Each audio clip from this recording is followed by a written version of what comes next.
Good afternoon, everyone.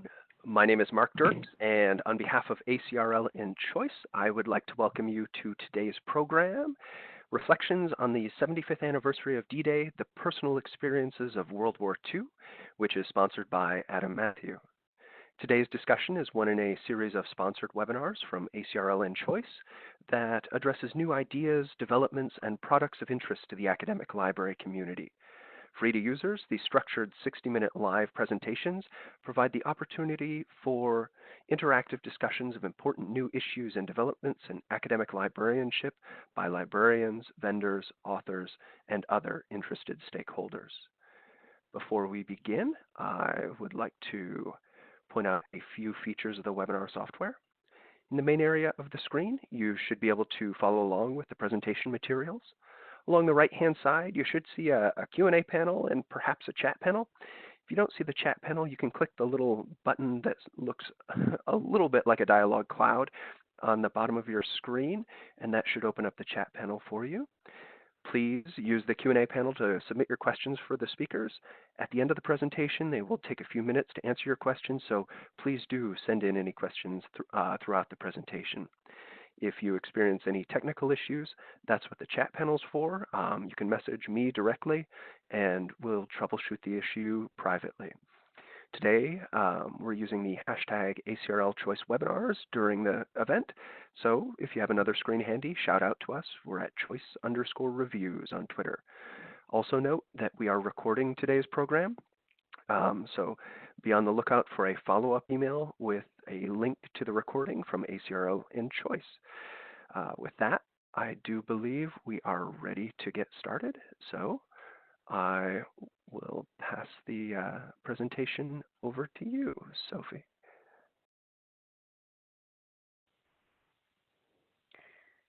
Hello, everybody. So this webinar is an opportunity to reflect on how personal histories can help us to understand the significant events in World War II. We'll have a look at some of the collections held at the National World War II Museum in New Orleans, which have been digitized for a new Adam Matthee resource, as well as take a look at the wider discussion about the study of the Normandy landings. Today's speakers are myself, Sophie Heath. We've also got Michael Nyberg, who you heard introducing himself earlier, from the US Army War College, and Kimberly Guise from the National World War II Museum. So just a very quick introduction to myself. I'm a senior production editor at Adam Matthee. I've been with the company for over 6 years now, and I was the editor in charge of our recent publication, which is entitled America in World War II, Oral Histories and Personal Accounts, which I'll go on to talk about in just a minute. During my time here, I've worked on a variety of different collections, from Church Missionary Society periodicals to the First World War portal and race relations in America, so a wide range of topics. Just a quick introduction to Adam Matthee, for those of you who may not be so familiar with us. You can see our mission statement on the slide now. We are a publisher of digital primary source collections for the humanities and social sciences. We are based in the UK, but we work with archives, museums and libraries around the world, digitizing rare primary source content for scholarly research and teaching. And essential to this work is the partnerships that we build with archives and museums around the world, of which the National World War II Museum is the newest of. Now, a quick introduction to the recent publication, America in World War II. This is digitizing collections from the holdings of the National World War II Museum in New Orleans. It showcases a wide range of personal experiences of US service personnel and civilians who have been deployed in every theatre of operations and service branch, as well as giving insights into life on the home front. Personal items in the collection include diaries, photographs, scrapbooks, correspondence and ephemera, and these allow students and researchers to discover how Americans processed their role in campaigns such as the D-Day landing, how they recorded their experiences for themselves and for their families. And as there are collections relating to each of the major military service branches, you can learn about a single event from several different perspectives, which opens up new research possibilities. Alongside the archival content in this collection, hundreds of oral history video interviews have been digitized. These were recorded by historians at the museum, and they offer a different perspective on the war. So decades after the war ended, interviewees reflect on their wartime experiences, either in combat, performing other military roles, or on the home front. The interviews also shed light on the impact of the war on the rest of their lives, from their education and career opportunities to its effects on their families. Now, we're here today to discuss the D-Day landings, the Normandy landings, on the eve of the 75th anniversary of D-Day. So here you can see a couple of well-known US Coast Guard official photographs of the Normandy landings, and these provide a remarkable record of the event, representing the scope of the invasion in images such as the landing craft with the barrage balloons on the right-hand side. And alongside those, they also offer an insight into the personal experiences of those that took part. So this photograph of the landing craft is taken at eye level, and I think it really gives you a sense of the claustrophobic nature of being in that craft and speeding towards the coastline. So it's a very powerful photograph for me. Alongside these official photographs, we also have some personal amateur photographs taken by people who are actually in the invasion in the military. So they include photographs taken of a stricken landing craft by a member of the US Coast Guard. He noted that the landing craft sank within 30 minutes of taking these photographs. So having that caption and that context really gives an extra meaning to these images. And alongside that, we have images of other landing forces, such as the paratroopers. As well as photographic evidence and memories from the Normandy landings, there's also a wide range of diary entries and letters which provide glimpses into the individual's experience of the landings. They outline the tasks that were carried out by these individuals as part of this massive operation, as well as offering an insight into the personal reactions to what they experienced. So I hope you can read some of the clips in here. They range from very matter-of-fact descriptions of landing on a beach to the letter that we have on the bottom that says, "I'll admit I was a little scared at times, but I did my best," which I think is quite powerful. And whilst we look for the dramatic descriptions and the vivid details in these personal accounts, I think it's also just as valid to learn that some people found that nothing exciting happened, as in the diary of Nicholas Gradule. And the keen-eyed will notice that particular diary entry is from June the 5th, which was the original date for the landings, which had to be postponed due to weather conditions. However, his entry for the 6th of June is no more dramatic. It just notes that they landed at Cherbourg and he was put on watch. So I think that's just as interesting to a researcher as the tales of heroism and large-scale advances. So here you have a few examples of the kinds of personal stories in this collection. And now I'd like to hand over to Mike, who's going to talk a little more about the Normandy landings. Hello, everyone. Good afternoon, and welcome to this. I want to throw a plug in for my home institution, the U.S. Army Heritage and Education Center, which also has primary sources on the Second World War.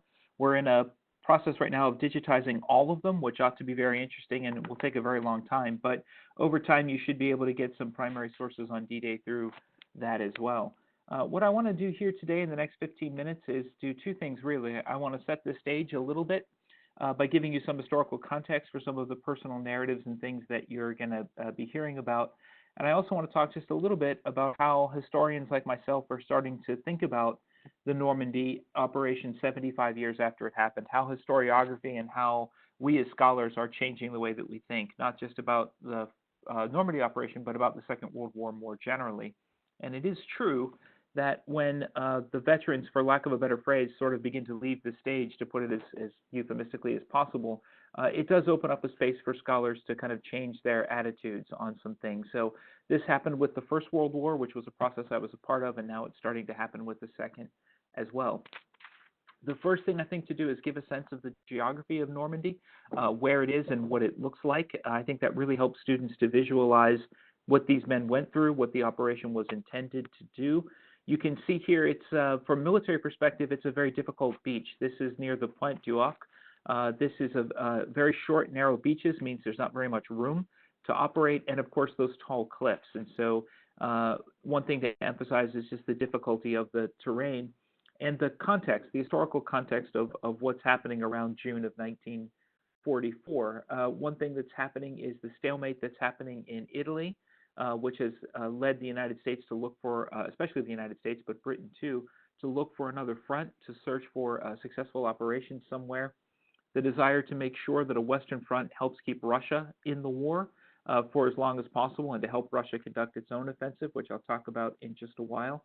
The divergence that's beginning to happen between the United States' vision of how they want this war to end and the British version of what they're anticipating will happen once the Allies land in Normandy. And there is a very important context that's going on here as well in how the United States and Great Britain will treat France. There's a big debate in American circles and British circles as to whether the United States ought to be treating France as a liberated country or whether they ought to be thinking about it as an occupied country, because they're not sure what the government, the Vichy government that had been running France, exactly what that will mean for the United States, and they're not sure how much faith they can put in Charles de Gaulle. So there actually is a plan in place that the United States will put a military government in place in France, and that the United States will even be responsible for French currency. So there's those contexts to think about as we think through this operation. There's also what we historians do a lot, which is to kind of fight back just a little bit on some of the myths and some of the stories that have popped up. And this is one that recently came up, so I wanted to talk about it a little bit. This is the famous photograph that Robert Capa took at Omaha. And recently a couple of researchers, you can see the link there at the bottom, recently a couple of researchers have come back and found out that virtually everything we thought we knew about this photograph is wrong, except that Capa took it on Omaha Beach on June 6th. Other than that, everything else that Capa had said about this photograph, everything else we thought about this photograph, turns out to be wrong. He didn't take it where he said he took it. He didn't take it how he said he took it. He didn't take it when he said he took it. So I just put this in here to demonstrate that one task of historians like myself is to make sure that we're careful with the way that we tell these stories, and we're careful in the ways that we as a society think about history, so that we're interpreting it in ways that make a lot of sense. So to turn to Normandy itself, that's the area where you see the little blue airplanes up there at the top. It is between the city of Cherbourg, which is on that peninsula that you see there, wrapping around to the east and bending a little bit towards Le Havre. That area is chosen for two reasons. One that I'll show you in just a bit visually, that it is within air cover, that is, airplanes flying from Great Britain can protect that battlefield. The other reason is that the Allies need to get port cities in order to be able to supply men once they're landed. Their previous experiences in the Second World War have demonstrated that you don't want to attack a port, because in the event of attacking a port, you typically do too much damage to it. So the idea is to land in that space between Cherbourg and Le Havre, and then move by land to the land sides of these ports, which are theoretically less heavily defended and theoretically allow you a chance to get access to a port. So it's really a two-phase problem: how to get men ashore, and then how to keep them there once they're landed. And it is an operation that involves air, it involves land, and of course it involves a sea phase, which is codenamed Operation Neptune, which is designed both to protect the English Channel, that is, make sure that German ships can't get into the channel to sink those ships, and also to make sure that the Navy can transport men from England over to France. So it's really a two-phase thing. The German response to the American landing is also one of those myths. The myth goes that Adolf Hitler is asleep. Nobody wants to wake him because they're afraid of him. So therefore, German armor can't move to the beaches where it's meant to go. We know now that that's clearly a myth, that in fact what the Germans were thinking is that the Allies had done three major amphibious operations in this war, two of them in Italy at Anzio and Salerno. I have those backwards, Salerno and Anzio, and once in France at Dieppe, and all three had been manifest disasters. So the German thinking is to allow the Allies to begin their amphibious operation and then see what mistake they make. If they make the the Salerno mistake, which is moving inland too far too fast, they can cut off those Allied units that move too quickly. Or if they make the Anzio mistake, which is moving too slowly, then they can surround and take the Allies in an encirclement. So it's not that they're stupid, and it's not that they're afraid to wake somebody up. It is that they've already decided to be patient and to see how this operation unfolds. Another myth is that George Patton created this thing called the First U.S. Army Group, a fictitious army group that never existed, which is supposed to convince the Germans either that the Allied landing would come in Normandy, or that it would come at the Pas de Calais, which is the space where the space between Britain and France is narrowest. We know now from German records that the Germans knew about it and knew it was probably a feint. So we have to get rid of some of these myths right away, that these things just didn't occur the way that Hollywood would like us to believe that they occurred. So here's that map showing you the aviation. That semicircle there, you see there are two lines, what's called the photo-recce area and the tac-recce area. Tac-recce area simply means tactical. That's the area over which British planes can fly, British and American planes can fly, to make sure that German air doesn't do too much damage to those landing beaches. It's a very famous incident of the war. If you look at planes that served in Normandy, they have black and white stripes painted on their wings.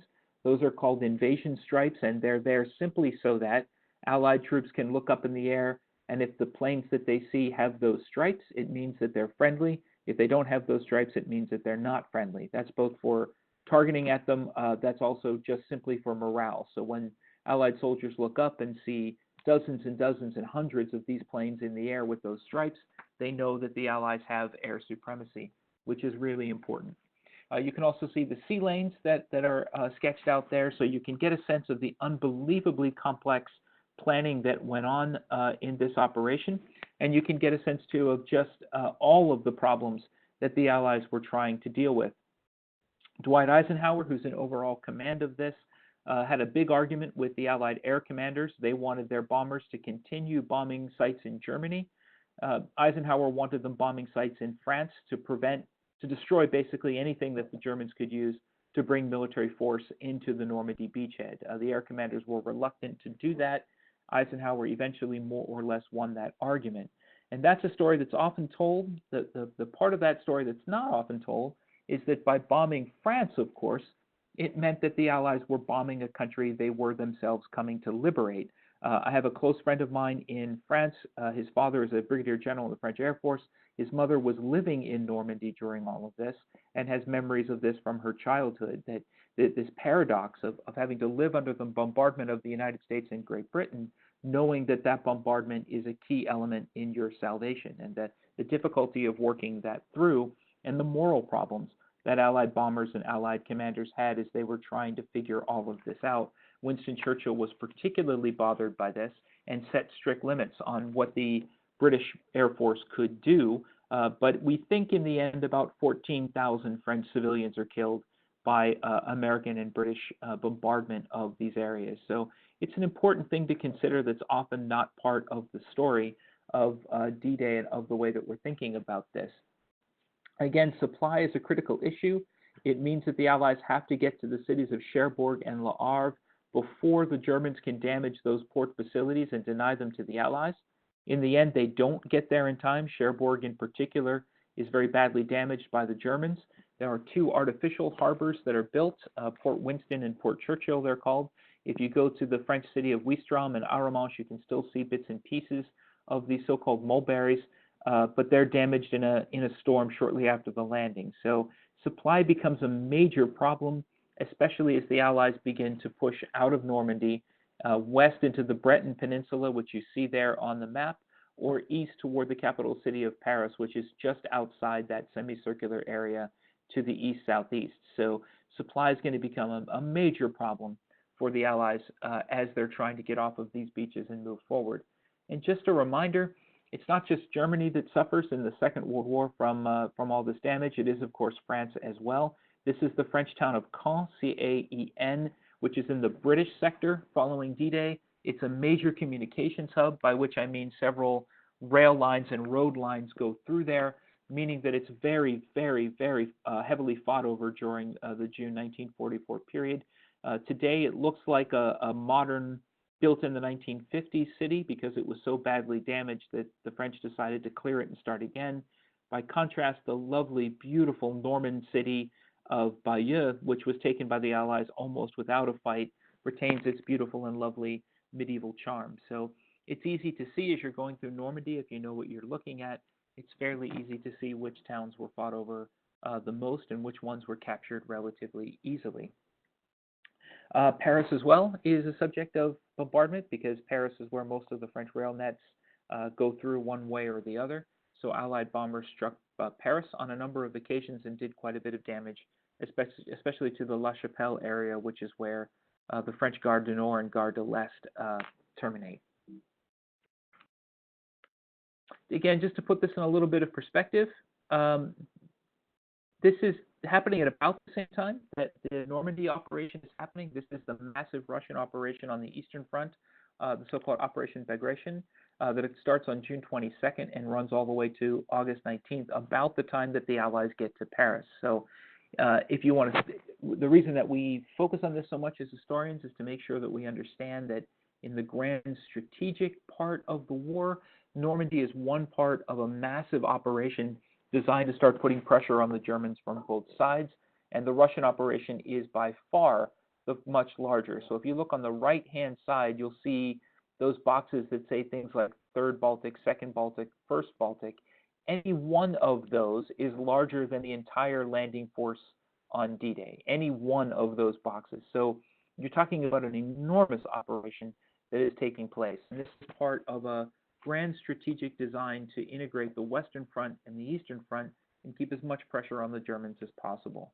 Now, it's likely that most privates, most soldiers that are fighting on the Western side or on the Eastern side knew very little about what was going on the fronts on the other side of Europe, but the strategists absolutely knew. So the idea is to combine these two things with a bomber offensive, the so-called CBO or combined bomber offensive, to make sure that the Allies were putting as much pressure on the Germans as was possible. I want to end with just 2 more slides as I'm starting to run out of time here. I wanted to give you a few books to take a look at. Jonathan Fennell's recent book, Fighting the People's War, is a history of the British Empire and British Commonwealth in World War II. Tim Cook is a very highly regarded Canadian historian of World War II. Rob Citino is at the World War II Museum down there in New Orleans with Kimberly, and he's the worldwide expert on German operational history in the Second World War. Steve Burke's Beyond the Beach looks at that air assault and damage that the United States and Britain did to France and how the French reacted to it. My good friend Neil Barr in London wrote a book on the American and British effort together, Eisenhower's armies. And the last book I throw in just because I just read it and I think it's really interesting.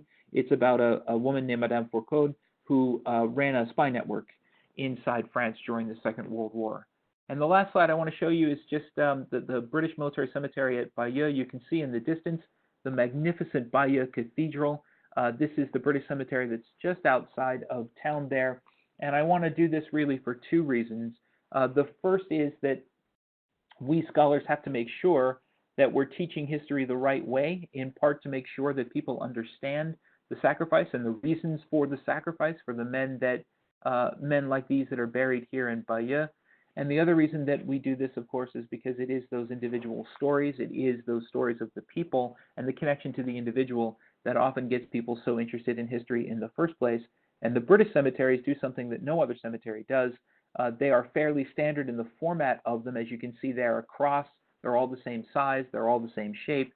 But the British families were allowed to pick a quotation that can be engraved on the bottom of the tombstones there, on the base, near the base of the tombstones, so that every tombstone, every headstone that's there in this Bayeux cemetery is identical in the way that the officers aren't singled out, the aristocrats aren't singled out. They're all put in equality, but each one has that individual touch. And if you're ever near this part of France, Bayeux is a beautiful, beautiful town, a nice place to explore Normandy, and it's well worth passing both the American Military Cemetery near Omaha and this cemetery as well.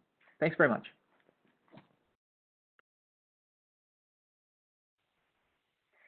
Thank you very much, Mike. That was really, really interesting. Now I'd like to hand over to Kim, to Kimberly Guise from the National World War II Museum. And she's going to be talking to you more about the museum itself and some of the collections that relate to the Normandy landings. There we go. The right way. Thank you so much. I'm Kimberly Guise, Assistant Director for Curatorial Services at the National World War II Museum. And in my time here, I've been at the museum for 11 years. I've seen a tremendous amount of growth physically here on campus and also digitally as well, and growth of our collection in general.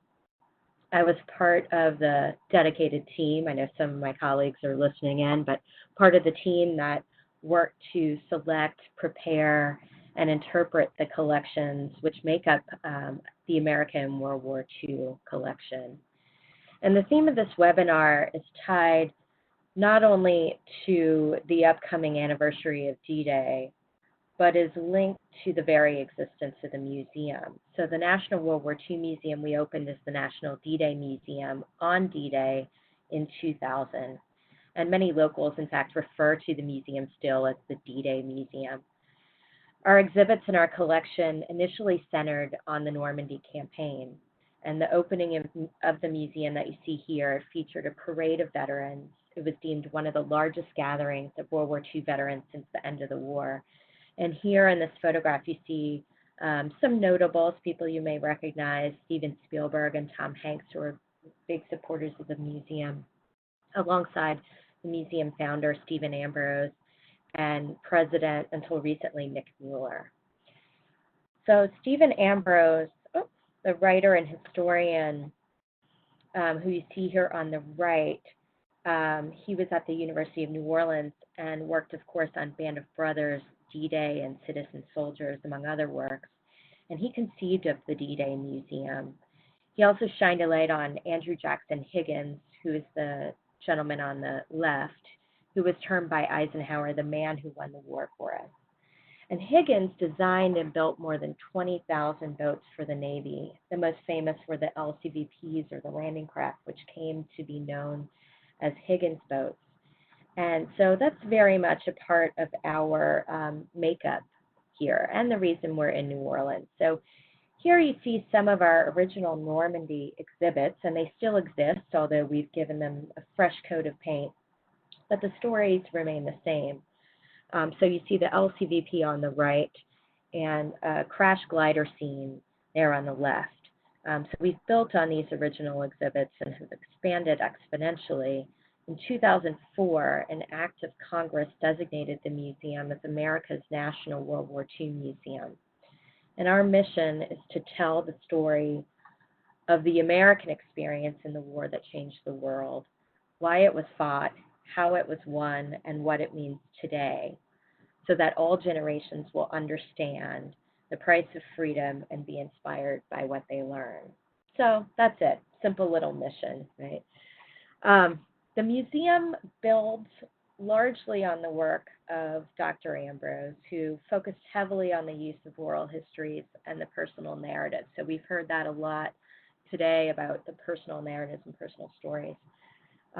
And this shows in the museum's interpretation in our exhibits, in our collection in general, including the American War collection. There's very much an emphasis on the personal story. And this one right here is extremely personal for me and to most people, many who visited or have worked at the museum between 2000 and 2015. So most of those individuals knew Mr. Tom. So that's Tom Blakey. We saw an image from his collection earlier. By the time that Tom Blakey passed away in 2015, he had logged roughly 15,000 volunteer hours at the museum. And he served as a paratrooper with the 82nd Airborne. In the early hours of June 6th, he landed in a church cemetery and made his way to a small but strategic bridge at Lafayette, just west of St. Mary-Glise. And there he was part of a fierce defense of the Lafayette Bridge, Lafayette Causeway, which was very important, again, in supply that Mike talked about. So Mr. Tom called the museum a museum of people. And his is just one of the stories that you can hear and see in the museum and through Adam Matthews' project. So our collection consists roughly of 250,000 objects and archival pieces. And here you see a behind-the-scenes look at our collection storage, object storage, and then also our archives. So the archives consist of roughly everything that you see in the American War collection, from military orders, personal correspondence, booklets, manuals, diaries, photo albums. And some of these pieces here are featured in the American World War II collection. So let's dive in a little bit to that collection. This is the John Ray collection.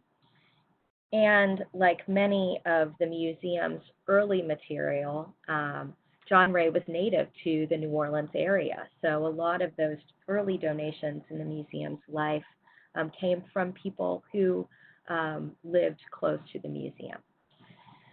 Sergeant Ray was also with the 82nd Airborne.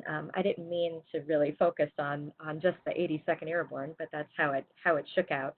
But he landed not too far from Mr. Tom Blakey in St. Mary Glees. John Ray's collection contains letters, telegrams, clippings, photographs, and bulletins.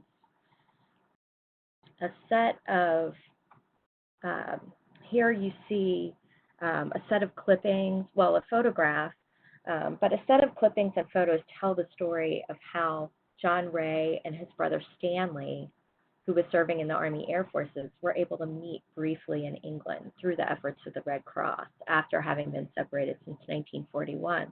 So on the left, you see a photo that they took together during that meeting in January 1944 in England. They signed it, your sons, John and Stan, and sent it to their dad, along with a telegram that's included in the collection as well, that says, everything okay, having a wonderful time, wish that you could join this reunion, your sons. And then they also were featured in a newspaper story. So it was quite an event, I think, for them to be able to meet up. And the newspaper story had the headline, "Two sets of brothers from Louisiana separated for months meet in Britain." So there was another pair of brothers as well who were able to meet up. But then after their meeting, John sent another letter to his dad saying, talking about how marvelous a time he had with his brother and while he was still on furlough. And then he sent it to his dad and said, "I'll write you as soon as I get back into camp." So Ray was with the 505th Parachute Infantry Regiment, 82nd Airborne Division, and on June 6th, he landed in St. Mary Glees. He was shot on June 6th, and due to the mass amounts of confusion and casualties surrounding D-Day, his family initially was told that he was wounded. And they didn't find out until months later. I think in September they were finally notified that he actually perished on June 7th. And he was buried in the Normandy American Cemetery, is still. So this collection tells us not only of the D-Day mission, of landings gone awry, of D-Day casualties, of the confusion that went on, but also about the unknowns, that the family suffered for months, just not knowing. There are also letters in this collection. It's a fantastic one to dive into. There are also letters from John's brother Stanley back to his parents, as he's trying to find out more information about what happened to his brother. There are a couple of letters from those who served with John. So, just everyone trying to find. I think this is a fantastic collection that really demonstrates sort of the family connections and the very personal items. And then also the sometimes bureaucratic material related to those burials overseas. So we're very fortunate to have that and to have this collection and to be able to showcase it in America in World War II. So we talked a little earlier about the power of the personal story, personal narrative, and oral history. So the museum's collection, oral histories form a major part of our exhibits in our collection overall. There are around 9,000 personal accounts in the museum's collection, and 7 on the site reference D-Day. So here you see John MacPhee. He's from Boston, Massachusetts, which will be clear once you begin to hear him speak. But he was assigned to Company E, 2nd Battalion, 16th Infantry Regiment, 1st Infantry Division, and he made the landing on Omaha Beach on the morning of June 6th. So D-Day was also the end to his combat story, really, as he was wounded and evacuated the next day. But I'll let him tell you more about his story. I had made it right up to the shoreline where the tide was breaking when I got my first wound. I got wounded in the back. It knocked me down, and instantly, and I mean instantly, I got shot through both legs. And instantly, I got hit in my left arm. It turned out, it severed my radial nerve. My arm was paralyzed. My arm ended up across the back of my neck. And I looked, I was laying in the water, and I turned my head to see where my arm was, and I felt my arm fall down by my side, and my brain said to my arm, come on up here, and it didn't come because it was paralyzed. Mm-hmm. And I was still getting shot at. It felt like I was the only one around who was getting shot at. And the water was just coming right over me. In order to prevent from drowning, I tried to keep my head out of the water. And every time I lift my head out of the water, they were firing at me. And anyway, I was very, very fortunate. Two of my buddies had made it to that particular point and were up by this shale area, and they saw me, and they risked their lives, and they came down under heavy fire, and each one grabbed me and dragged me up to the point where they were, and just left me there.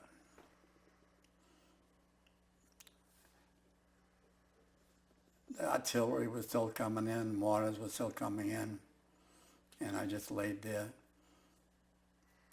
And I don't remember when. I think I was there all night long. So I'm glad we were able to hear that part of the story. A big part of our mission here at the museum, as stated earlier, is to make these stories available for education and to enable access to these collections. So we are pleased to be able to bring these stories to light and enable future generations to, discover these voices and experiences from the war, and look at the material that's been entrusted to us. So our project with Adam Matthew is part of that strategy, helping us to expose our collection and create new access points to this very precious material. So thank you very much.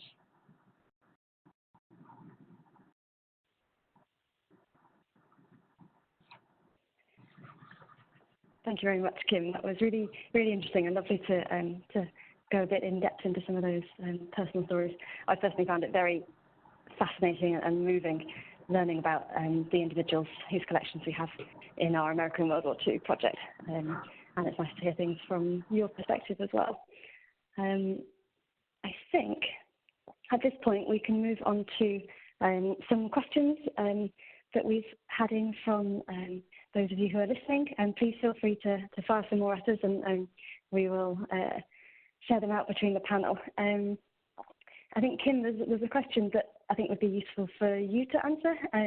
We had one of the listeners had a relative who was part of the Normandy landings, and was wanting to have a bit of information about some resources that might be recommended to learn more about this. Obviously, the museum itself will have some fantastic collections, but perhaps you might be able to expand on that. Sure. Well, I think I can answer this probably in tandem with Michael, but that's a question that we get quite often. We are many of the people that I deal with on a daily basis who come to us about our collection are the children of veterans. and many would like to know more about their father's service because most never talked about it. So you're not alone. And we have made a research guide available on our website. So we have some resources on how to find out more information.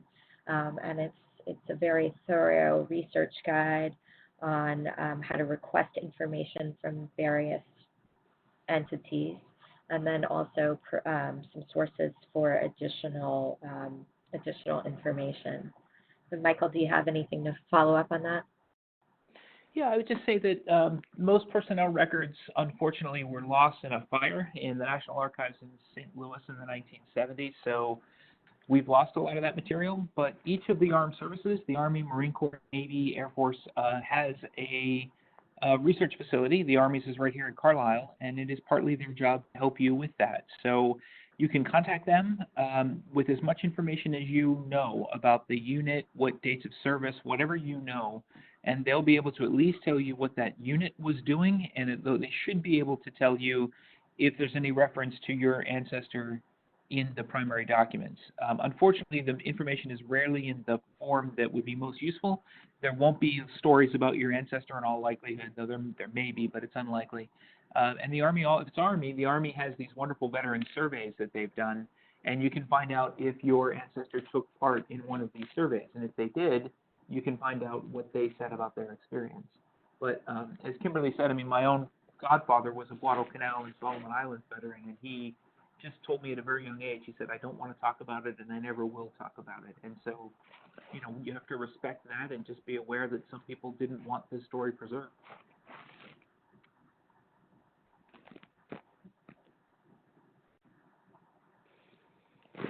Okay, thank you very much both for that. Any more questions that anybody has? Please feel free to send them through to us. We do have a few more minutes if you want to ask questions of any of our panelists. Mike, I actually had a question for you. I was wondering if you could reflect a little bit about what personal stories and personal collections have to offer if you're studying a large-scale event such as D-Day or the Normandy landings, thinking about comparisons with maybe looking at the military and official papers and how that might present such an event versus looking at the personal stories.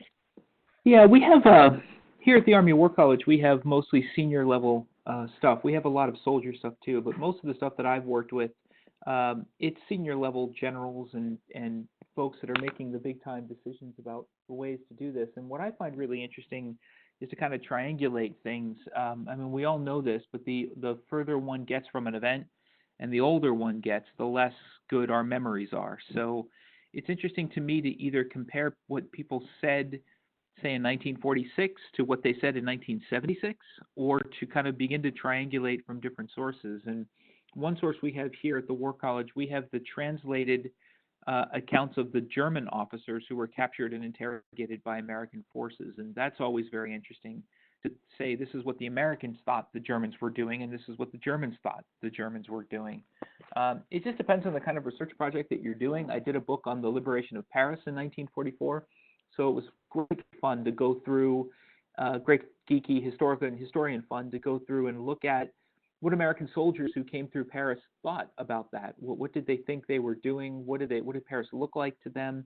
And the thing that kept coming back to me, which was quite a surprise until I started digging in, was their impression of how thin the people of Paris were, which was a reminder of just how bad the food crisis in that city had gotten. So sometimes you can pick up a side of things that you don't pick up from the standard sources.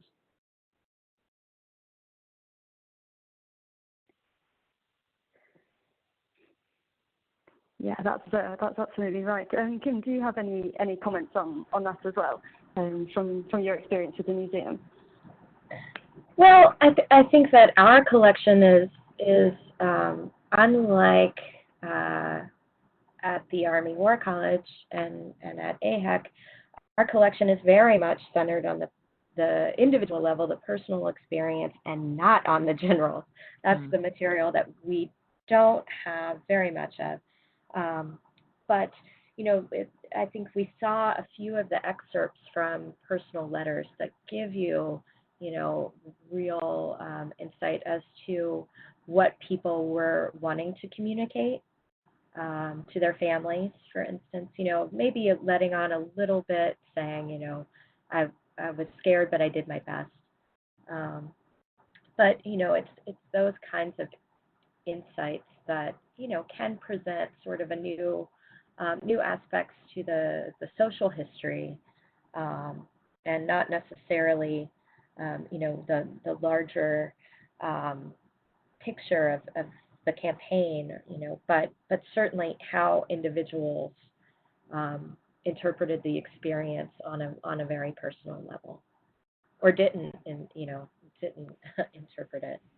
So. Yeah, absolutely. One of the things that I was struck by working with the documents for this particular project was seeing what people chose to include in their letters and what they chose to leave out, either because of censorship or self-censorship.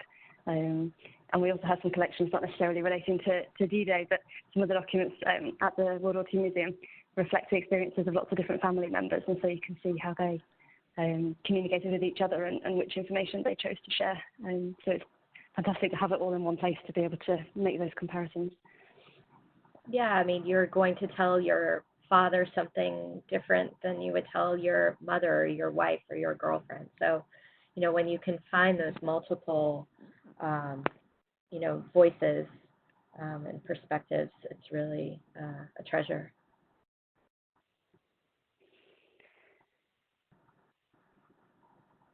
Okay, then. I think we have run out of questions in terms of the participants. So I guess we can start to wrap things up, unless anybody who's listening in wants to add in a final question for one of our panel. But Mike and Kim, I don't know if you want to do a sum up of what you've talked about, and then I think we will end it there. Oh, I would just say that, that there's I think a challenge for teachers and a challenge for educators and anybody that wants to do this seriously, as I said earlier, to try to separate out what happened from the myths of what happened. And the myths themselves are quite interesting, and they're worth studying and worth looking at. But, there's a lot to learn, and there's a lot you can gain from the sources that, Kimberly and the museum have down there to deal with the reality of this and to deal with the history as it happened. And as the sources become more available, these are things that I find students love to wrestle with.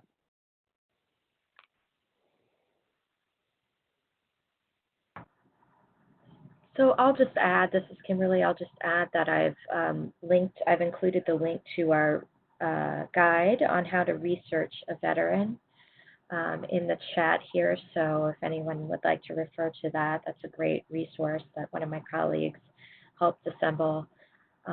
And then also on the museum's website, we have, a lot of other resources.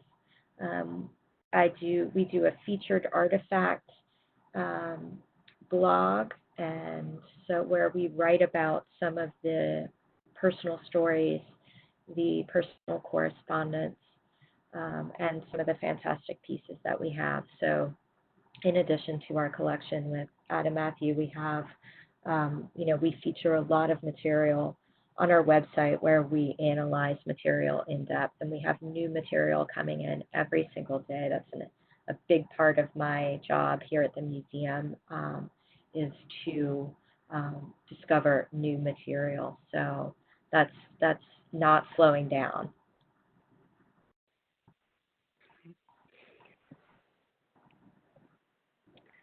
Okay, fantastic. Thank you so much. Just to say that you can find out more about the American World War II Oral Histories and Personal Accounts project by visiting Adam Matthew's website. The link is on your slide there. And if you are a member of an institution such as a university or large library, you can follow the links within that to find more information about the project and to request free trials. So please do take a look at it, because we're very proud of this resource. It's got some fantastic collections, and we have really loved showcasing the holdings of the National World War II Museum. So we want as many people as possible to be able to access these collections and to make use of them. So I think that is it for today. Thank you very much to my co-panelists, Kimberly and to Michael. And thank you very much for listening, everybody. And I think I might be handing back to Mark now just to sign us off. Great. Thank you, Sophie. And again, thank you, Michael and Kimberly. As Sophie mentioned, this is Mark from ACRL and Choice. I just would take a moment here before we sign off to remind everyone that we did record today's program, so please be on the lookout for that follow-up email from ACRL and Choice with a link to the recording. I would also mention that you should see a link to our brief 6-question survey in the chat box. If you could take a minute to fill that out to let us know how we did, we would really appreciate it. And last of all, thank you to all of you out there for listening in today. I hope you enjoyed the session, and I hope the rest of your day is great.